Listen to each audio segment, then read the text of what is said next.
Na ndio maana unashangaa mtu anaimba nyimbo za Injili. Hawa wanaoimba nyimbo za Injili siwapendi. Wanaimba ujumbe wa Mungu sawa, lakini anavyoonekana utafikiri ni kituko. Dada mzima anamwimbia Mungu, anasema hainuliwe. Dada alivyovaa hiyo nguo, suruali imembana, utafikiri kafunga vitumbua. Hainuliwe Mungu wetu leo. Yupi? Ulivyofunga kama vitumbua hivyo unamwimbia Mungu gani wewe? Wewe sio kama mama watakatifu. Anazungumza ni Paulo, anasema kama wakina mama watakatifu waliopendwa na Mungu, waliosafishwa, walioongeshwa mema ya Mungu, wakayafurahia, wakaishi nayo, ndio wanatakiwa waenende nao. Sema amen.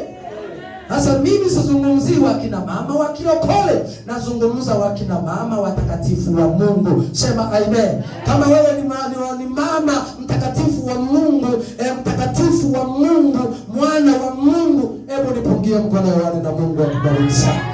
Safi kabisa.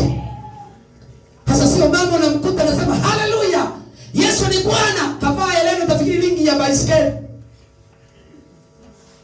Amemwambia Mungu, wewe ni mshenzi, pwenge, hujui kuumba. Ulikuwa unatakiwa mtoboe hapa. Anatoa kiungo ambacho Mungu alichomuumba nacho, anaweka kiungo cha heleni kama lingi ya baiskeli. Yumo tu na familia yake. Naenda kanisani. Kanisa la nani? Kanisa la Mungu halina watu wa ovyo kama wewe. Kanisa la Mungu lina kina mama wateule wa Mungu walioamua kumgeukia Mungu. Na ndio maana nilizungumza juzi, ukitaka kuwa mhudumu wa Agano Jipya, jipange sawa sawa.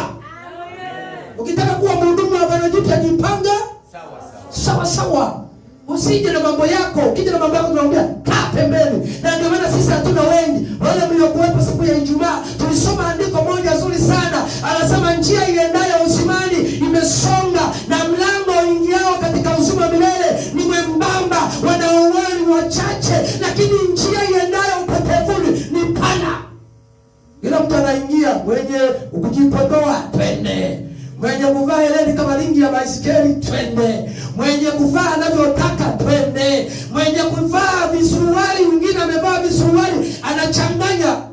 Nani amekwambia sisi tunataka kuwa kama wachungaji? Hata mwingine anavaa mwingine spesi ya hoja kweli.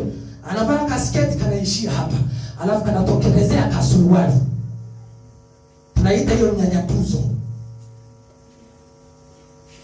Unanielewa mpendo? Injili ya kweli inachoma. Kwa hiyo hawa kama inawachoma, ikawachome kweli kweli. Kama wanataka kwenda mbinguni, wafanye maamuzi ya kwamba